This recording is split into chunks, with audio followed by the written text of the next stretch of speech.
En tout cas, je viens de sortir de...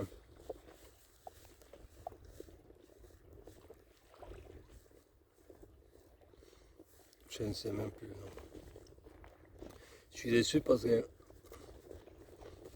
je réalise à quel point dans les petits villages québécois, je veux dire québécois pas parce qu'avec une espèce de, de haine ou fâché immigrant, simplement parce que c'est au Québec.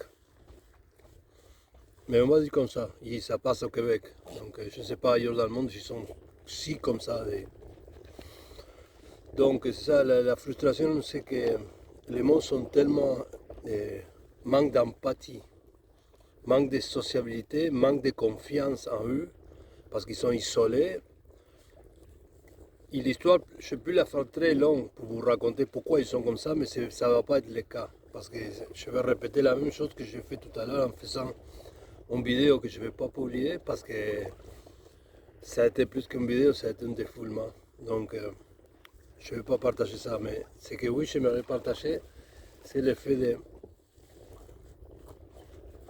comment dans les petits villages, il y a du monde. Oh, il y avait un tronc là, je pensais que c'était un poisson. Euh, il y a du monde qui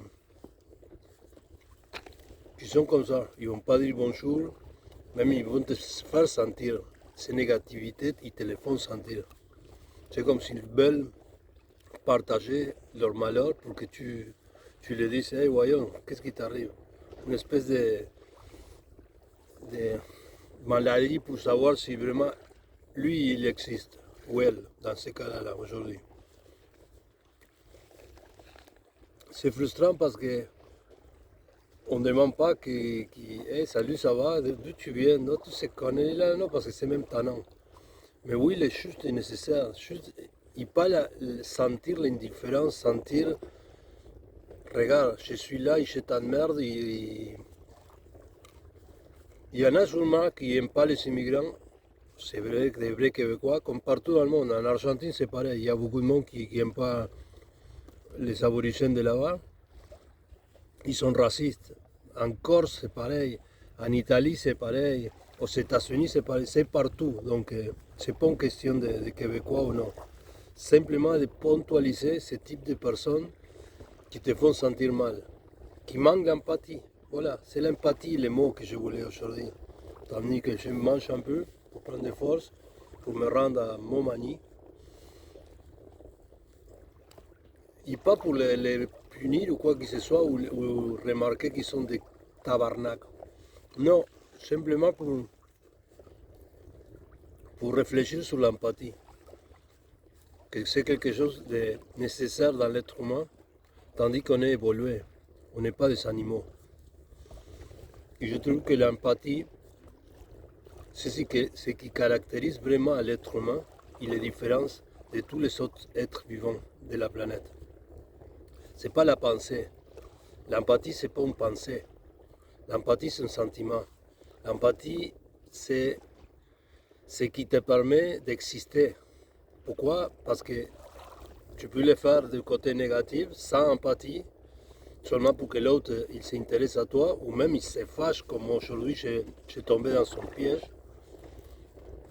simplement pour que la personne, dans ce cas-ci une madame, dans la 50, je dirais 57 ans, donc c'est une génération aussi de l'essai, c'est la, tout est spécial, ça donne juste là, mais c'est pas pour blâmer la madame en spécial, sinon la manque d'empathie. C'est qu'elle ne réalise pas, c'est que ça manque d'empathie, qu'elle pense que c'est nécessaire pour vivre, imaginer son deuil, ou peu importe les problèmes qu'elle a dans sa putain de tête, j'aime dire parce que ça, il m'a fait chier, mais je ne vais pas enlever, je l'enlève. Donc on va mettre une pipe là-dedans, dans sa tête, simplement pour qu'elle réalise à quel point elle est malheureuse et elle n'a pas les moyens de s'en sortir de ce malheur qu'elle communique. Et qu'elle essaye de partager, sûrement quand elle m'a écouté, parce qu'après je suis sacré comme un malade dans ma tente, là comme un vieux barbu, fou qui part tout seul. Et non, simplement j'étais en train de me défouler et rire un peu aussi, comment je me défoule, ça me fait rire moi. Et quand j'étais seul, mais sûrement dans son chemin qui sépare en haut de la montagne, elle marchait, sûrement elle m'a écouté. Donc sûrement ça l'a fait plaisir, même si je n'ai rien dit d'autre que bonjour, et elle expliquait la situation, et elle a comme ça, comme un.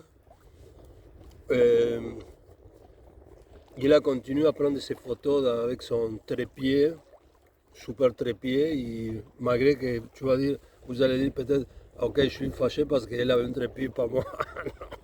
Et c'est pas le cas, mais ça coïncide qu'elle avait un trépied. Il prenait des photos de fleurs et de feuilles. Il était comme dans son monde de deuil. Et laissez-moi tranquille, une espèce de. Ne me dérange pas. Et justement, tout le contraire, c'est ça qu'elle veut, qu'on la dérange, qu'on aille et qu'on se fâche, quand on va lui dire bonjour, ça va? Il te regarde comme ça en disant. Donc là, elle te graffine, tu vois, et elle se sent mieux. Donc elle cherche du côté négatif, elle cherche les non-empathies, sans l'empathie, tout ça pourquoi? Pour pouvoir croire qu'elle va s'en sortir, il ne sait pas le chemin.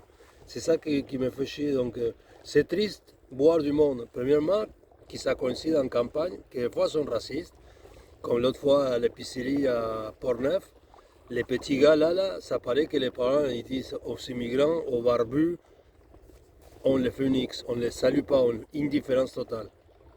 Et c'est pas comme ça, c'est pas comme ça. C'est triste voir un pays si grand et qui va changer parce que d'ici des années, 10 ans à plus, les vieux, ciao vieux, vous n'existez plus. Et les jeunes, ils vont qui sont déjà mélangés, ça va être un autre pays, comme l'Argentine aujourd'hui, ça va être un autre pays.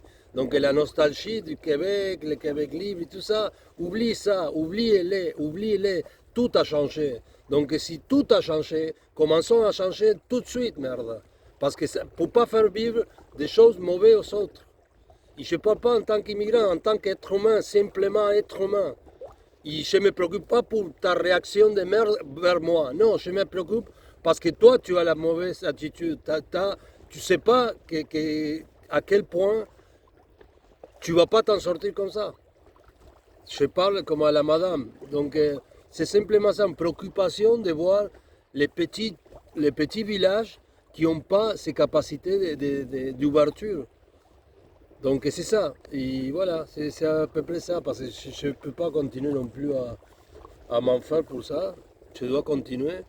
Mais moi personnellement, ça me rend triste, ça me rend malheureux, ça me rend frustré, ça me rend tout ce qu'elle voulait justement, ou ce qu'elle a en elle, et elle ne peut pas se débarrasser, elle me l'a partagé, elle me l'a contagié. Donc je souhaite vraiment que si cette madame, elle est là, qu'elle puisse se sentir bien. Qu'elle puisse se sentir bien, mais pas comme la méchante qui a fait du méchant et maintenant elle se sent bien. Non, qu'elle réalise qu'elle peut faire comme ça, si elle fait comme ça, qu'elle pense à mieux, qu'elle pense à qu'elle se trompe. Et moi je vois que le courant il m'amène encore au même endroit.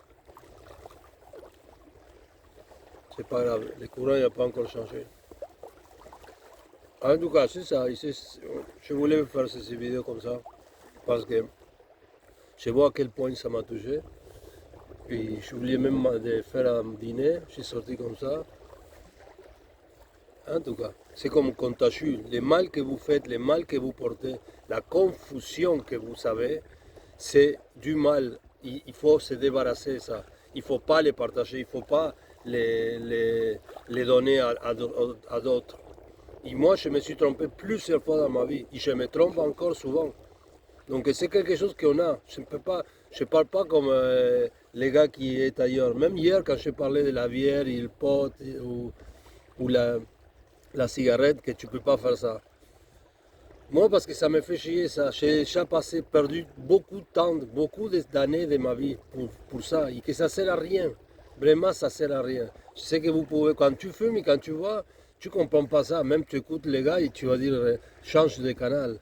Oh, fuck you, motherfucker. N'importe quoi. Et tu as raison de faire ça. Pourquoi? Parce que c'est un autre monde. C'est un autre monde. Mais il y a c'est du là, c'est du monde là. crois-moi que le meilleur monde, c'est celui qui te clean. Pour tout. Tu es artiste, c'est mieux clean. Tu veux te sentir bien, être en santé, évidemment que c'est mieux ce monde-là. Là. Pas l'autre. L'autre, il amène à rien, à rien, à rien. À être confus, seulement être confus comme la Madame Lala. Il est dans son boucle, une spirale éternelle comme ça, que qui sait qui va la sortir. Donc c'est ça la tristesse d'une réflexion comme ça, et de voir que Christ, c'est possible de faire autrement, et sinon, au moins essayer, essayer. Parce que dès que tu cleans, dès que tu passes, tu franchis cette étape de cleanage, de te cleaner carrément, et revenir clean, il y a un moment aussi que tu peux te poser des questions, il t'ennuie, mais tu continues un peu, il arrive un moment, si tu fais des trucs comme ça, de santé, d'export, de plein air, des activités, de l'art, c'est sûr que tu as, j'ai l'impression de que quelqu'un m'écoute en arrière. C'est fou, je suis tout seul ici. En tout cas, c'est bon, mais je vais arrêter. Mais j'ai l'impression de parler à mon fils. Et même lui, qui c'est pas un saoulon, il n'est pas un fumeur vraiment, il a misère à arrêter. Imaginez les mondes qui ont bu, fumé toute leur vie. C'est la merde, croyez-moi, la merde totale. L'alcool devrait être puni dans le monde. Devrait vraiment enlever l'alcool. La cigarette, c'est vraiment stupide, c'est ridicule, avoir un truc comme ça. Vous ne voyez pas ça, moi je le vois. Avant même d'arrêter de fumer, je me sentais ridicule d'être comme ça. Il n'y a aucun sens, c'est non-sens total. Boire de l'alcool, non-sens total. Seulement pour te pomper un peu. Tu n'as pas besoin de te pomper un peu, tu peux l'être pareil, sans alcool. L'alcool, c'est comme la piste, c'est comme l'essence de voiture. Tu prendrais un peu d'essence de voiture parce qu'il te fait quelque chose comme ça. Non, man, c'est la merde. L'alcool, la putain de merde, fucking motherfucker d'alcool, vous savez c'est quoi? C'est quelque chose qui enlève la conscience. Parce que la fumée, de toute façon, ça te fait mal, ça peut te calmer. Les potes aussi, ça peut faire mal aux poumons comme ça, mais ça calme, mais tu n'enlèves pas la conscience. L'alcool, il t'enlève la conscience. Tu deviens une autre. Une autre, non. Quelque chose sans conscience. Le monde dit, oui, tu deviens une autre personne. Non, non, tu ne deviens pas une autre personne. Tu enlèves ta conscience. Et croyez-moi que la conscience, c'est Dieu. Donc, si on comprend ça d'une fois pour toutes, que la conscience, c'est Dieu, et que Dieu, qui est partout, parce que c'est dans tout ce qui est vivant, et c'est dans ces consciences que je ne peux pas l'expliquer exactement, mais parce que ça serait long à raconter des choses que j'ai compris, et ça ne vient pas au sujet maintenant, mais ces consciences-là, c'est la chose essentielle pour la vie, c'est la vie même.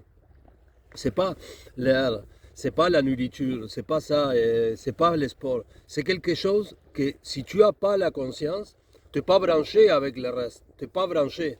Donc ça veut dire que tu sens rien. Tu es comme la madame là dans son petit monde, et quelqu'un qui vient, qui est branché, sans demander trop, il reçoit comme ça. Vous voyez, c'est comme une guerre des inconscients contre les conscients. Donc c'est ça. Voilà, tout ça pour résumer, on a besoin de plus de conscience, c'est tout. Et tandis qu'on est au Québec, je me rappelle Jean Leloup qui disait dans une chanson, l'année 90, les années 90, c'est je ne sais pas quoi de la conscientisation. Donc ça a déjà arrivé, la conscientisation de quoi? Je ne sais pas, je ne la vois pas vraiment. On devrait arrêter l'alcool, croyez-moi, et vous allez voir c'est quoi la conscience. Et quand vous allez comprendre la conscience, vous allez comprendre c'est quoi l'empathie. L'empathie, c'est justement ce que la conscience mange, ce que la conscience dégage, ce que la conscience, c'est l'essence de la conscience, l'empathie. Et voilà. Maintenant que j'ai vidé mon cœur, je vais ramer parce que je vois que je vais arriver à Montréal encore une fois. Sinon. Et les vagues sont calmées, donc c'est bien. Merci pour m'écouter ça. Je sais qu'il n'y a rien à voir avec les kayaks, rien à voir avec rien. Ils sont pas tous comme le monsieur qui m'a dit tout à l'heure là, qui est passé, t'as tombé dans la mauvaise personne. Ouais. Et un autre gars qui m'a dit, non, François Roy, que c'est le propriétaire de la ferme, François Roy, laitier, je sais pas quoi. Non, non, François Roy, il ne faut pas le déranger. Il n'aime pas se faire déranger. Je voulais simplement une question. Donc vous voyez, des fois même ceux qui sont méchants, à vrai dire, je ne sais même pas c'est qui François Roy, laitier. Peut-être c'est un gars qui n'est pas méchant, sauf que les chantiers, il passe justement par sa ferme. Et sûrement, il doit être tanné de se faire demander ou voir les touristes et tout ça. Je comprends, François Leroy, qui, qui tu t'es fait cette idée du monde, mais c'est un problème d'avoir ta ferme juste au milieu d'un chantier touristique. Ah là, c'est n'importe quoi. Donc je vais raccrocher, je vais continuer. Merci beaucoup. Bye.